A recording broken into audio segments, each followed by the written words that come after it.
Hi, if you are listening to us for the first time, please do well to like, subscribe, leave a comment, and share. Thank you. Mile 12 markets burst like a living organism at dawn. Traders shouted prices, Okadas honked through narrow aisles, and the air smelled of fresh yam, smoked fish, and diesel. Chioma Eze arranged her store with practiced efficiency. Piles of white yam, bundles of ugu leaves, tomatoes glistering red. At 38, she carried the quiet strength of a woman who had buried a husband too young and raised 2 children alone. Mama Toby, your yam sweet today oh, a regular customer called. Chioma smiled, wiping sweat from her brow. Na God dey do am, auntie. Take 2 for 5,000. Last price. Across the city in the marble corridors of Alausa Secretariat, Governor Adebayo Ogunleye reviewed infrastructure budgets, tall, broad-shouldered, with a politician's easy charm. Bayo was 45 and riding high, second term secured. Whispers of national ambition. His official wife, Fumi, elegant and camera ready, stood beside him at every event, the perfect first lady. No one knew about the folded marriage certificate hidden in his Ikoyi apartment safe. No one except Chioma and him. They met 6 years earlier during his first campaign. Bayo, then a commissioner, slipped into the market incognito to gauge grassroots sentiment. Chioma, sharp-tongued and unafraid, challenged him on bad roads ruin her produce. He laughed, genuine, not rehearsed chuckle, and returned the next week. Then the next. Love crept in quietly. A late night phone call after a rally, a discreet dinner in Lekki, when Bayo proposed in a small Badagry hotel, far from prying eyes. Chioma said yes. They married traditionally. Simple, with only 2 witnesses, and registered it quietly at a Lagos court. He promised to make it public one day when the time was right. Politics is a jealous mistress, he said, but you are my real wife. She believed him. For years, they met in shadows. His official residence off limits, a modest flat in Agege, too risky.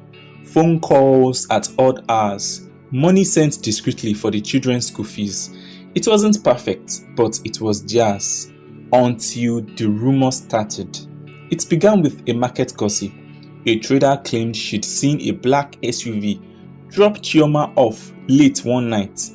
Governor's plate number. Unmistakable. Nah lie. Chioma laughed it off, but the story grew legs. WhatsApp group lit up. A blurry photo surfaced. Chioma at a restaurant laughing with a man whose face was cropped out. By week 2, blogs ran headlines. Governor Ogunleye's hidden wife, market woman claims secret marriage. Bayo felt the shift immediately. His media aide burst into his office. Sir, Twitter is exploding. We need a denier. Deny what? Bayo asked calmly. Inside, his stomach twisted. Chioma noticed the change in customers. Some stared long, others whispered. One afternoon, a journalist approached our store. Madam Chioma, from Pulse, Nigeria, people say you are married to the governor. Any comment? She laughed. Which governor? I say I am not politics. He pressed. She waved him away. But that night, her phone rang. Unknown number. Leave the governor alone or your children go suffer. A voice rasped. She froze. Toby and Amara were asleep in the next room. She blocked the number, but sleep evaded her. Bayo called at 2 a.m. I heard. Are you okay? No, she whispered. They know my children's name now. I'll send security tomorrow, discreet. Bayo, we can't hide forever. Either claim me or let me go. Then, give me time. The election fallout is still fresh. Opponents are waiting to pounce. She hung up, tears hurt. The next day, Fumi Oguleye hosted a charity event. Cameras flashed as she spoke about women's empowerment. Bayo watched from the podium, smiling for the lenses, but his mind was elsewhere. His chief of staff daily pulled him aside. "Sir, the opposition is funding this. They have a photo, old one but clear enough. You and I at a beach in Takwa Bay, years back." Bayo cursed under his breath. "Kill the story. Pay whoever." Daily hesitated. "It's too late. Channels TV is running a special tonight." The TV special aired at 8 p.m. Anchor. "Tonight, the governor's secret life." Source claimed Adebayo Ogunleye as a second wife, a common market trader in a hidden marriage that violates public trust. Grainy photos flashed. Bayo and Chioma laughing in a car, and old marriage registered screenshots. Someone had bribed a clerk. Social media erupted. Hashtag governor's secret wife trended. Memes of yam tubers wearing crown. Insults flew. Classicist slurs against Chioma. Accusation of bigamy. Though polygamy is legal, the secrecy stung. Chioma's stall emptied. Customers avoided her. A group of women spat at her feet. "Ashawo, you want to disgrace our governor?" Her son Toby came home crying. "Mommy, they say Daddy is the governor. Is it true?" She held him. "It's complicated, baby." Bayo called an emergency meeting. Fumi sat across from him, face stone. "Is it true?" she asked quietly. Bayo exhaled. Years ago, before we solidified things." Fumi laughed bitterly. "Solidified? You mean before you needed my father's money and connections for your first term?" "I never stopped caring." "Save it," she stood. "Handle this or I will publicly." That night, Bayo drove to Agege himself. No convoy. Chioma opened the door, eyes red. "We have to go public," she said, "or end it. I can't lose this governorship, not yet." "Then lose me." He pulled her close for a moment. The world shrank to just them. Then headlights swept the streets. Someone watched. The threat escalated. Chioma's shop was vandalized, yams scattered, store burned. Police arrived late, shrugged. Market wahala. Bayo's security detail moved her and the children to a safe house in Lekki.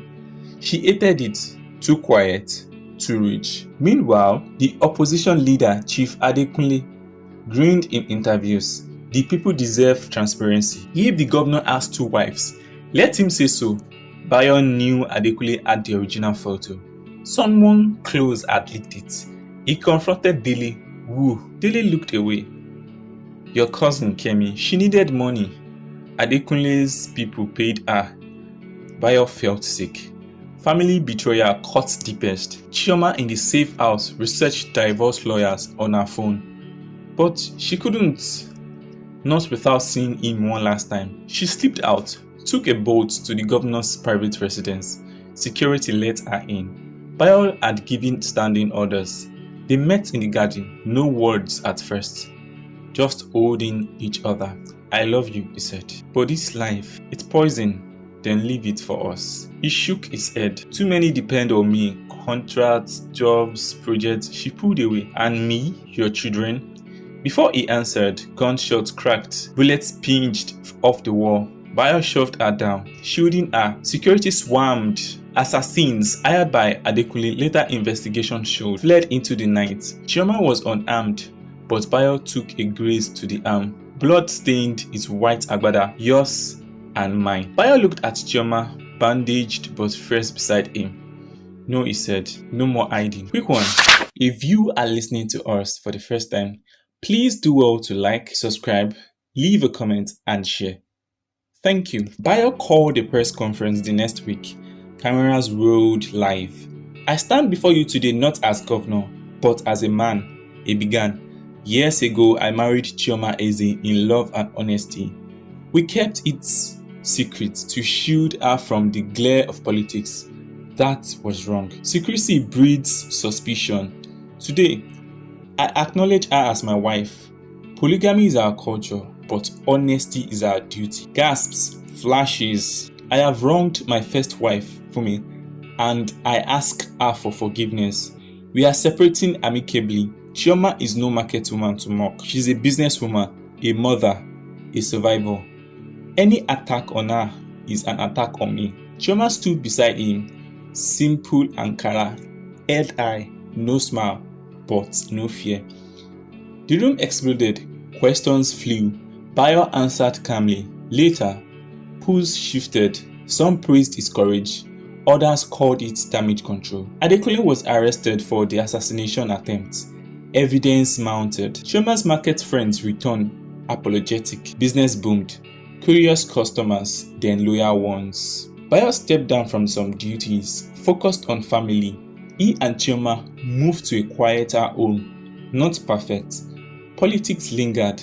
Threats whispered, but together, Funmi found peace elsewhere, starting a foundation. She and Chioma even met once civilly. In the end, the rumor that threatened their lives became the truth that saved them. 1 year later, Mile 12 Market.